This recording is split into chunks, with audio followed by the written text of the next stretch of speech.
Praise the Lord. Good morning po sa bawat isa. Can we all rise up dito po sa mga nasa sanctuary? And can we just give the Lord a clap offering of praise? Hallelujah. Punuin po natin ang lugar na ito ng papuri para sa ating Panginoon.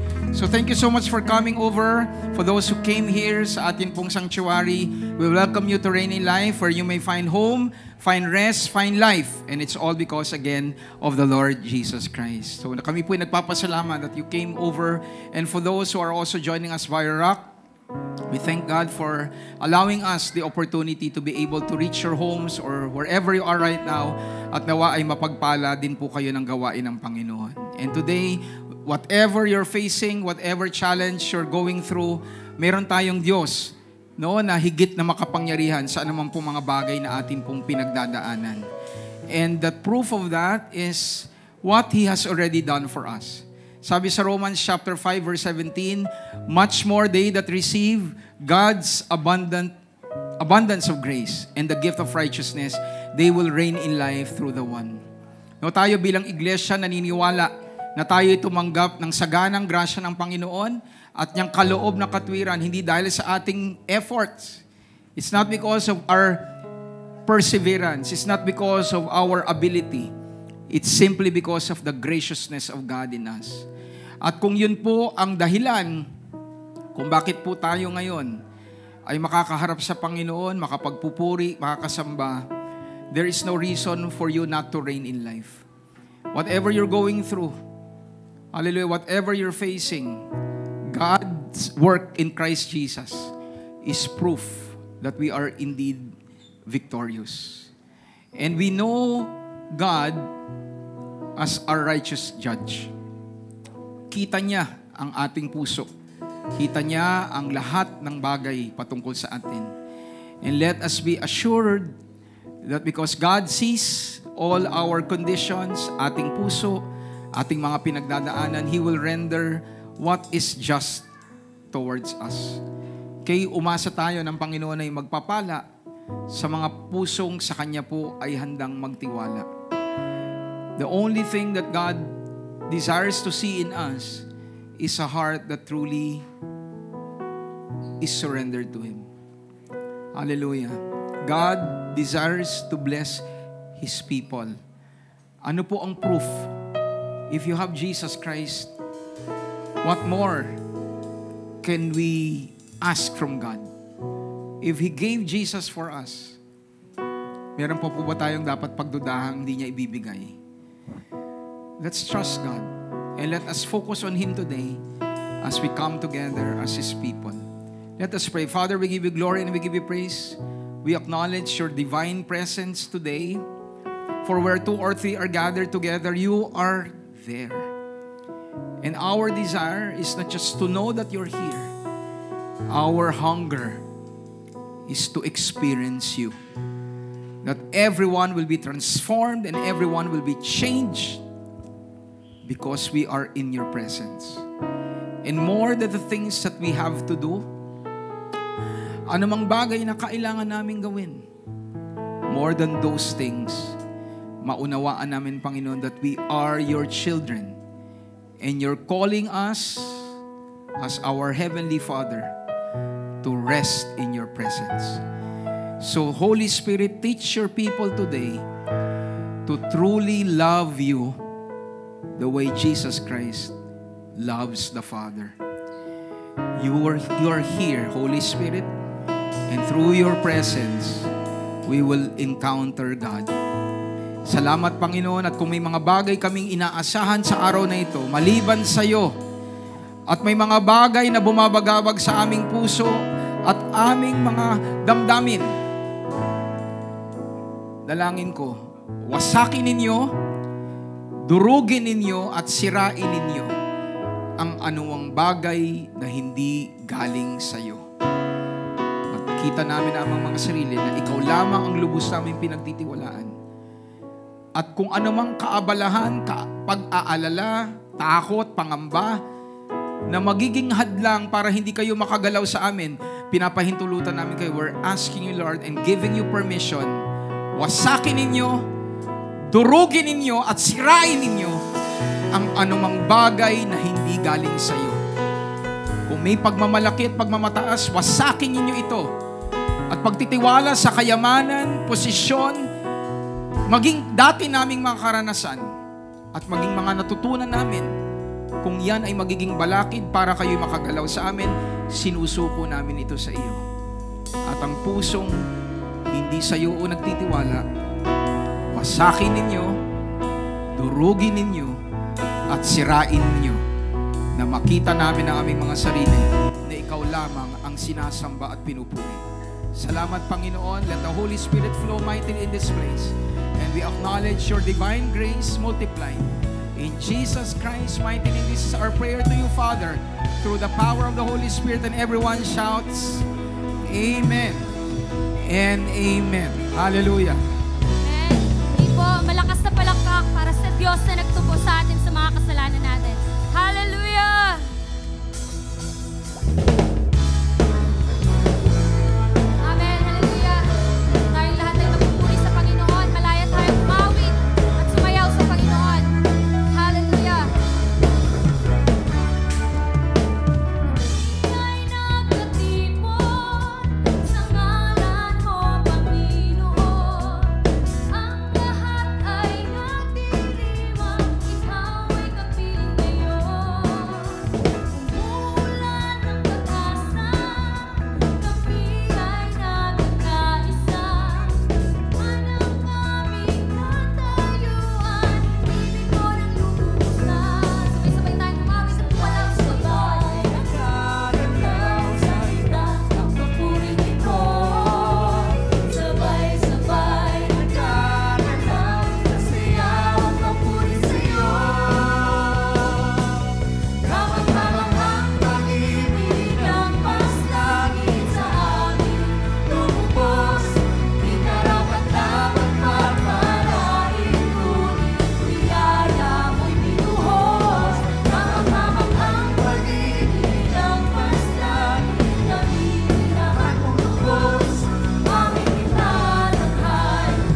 Anumang maging panahon, anumang pagkakataon,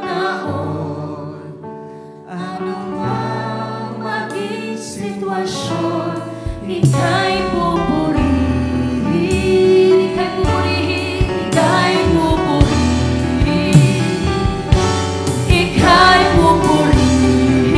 Ikaw lamang, Jesus, ika'y pupurihin, ikaw lamang, ika'y pupurihin, ika'y pupurihin, ikaw at ikaw pa rin. Hallelujah. Salamat po, Panginoon. And once again, can we give the Lord a clap offering of praise to the Lord? Anumang panahon, anumang sitwasyon, ang Panginoon ang ating pupurihin.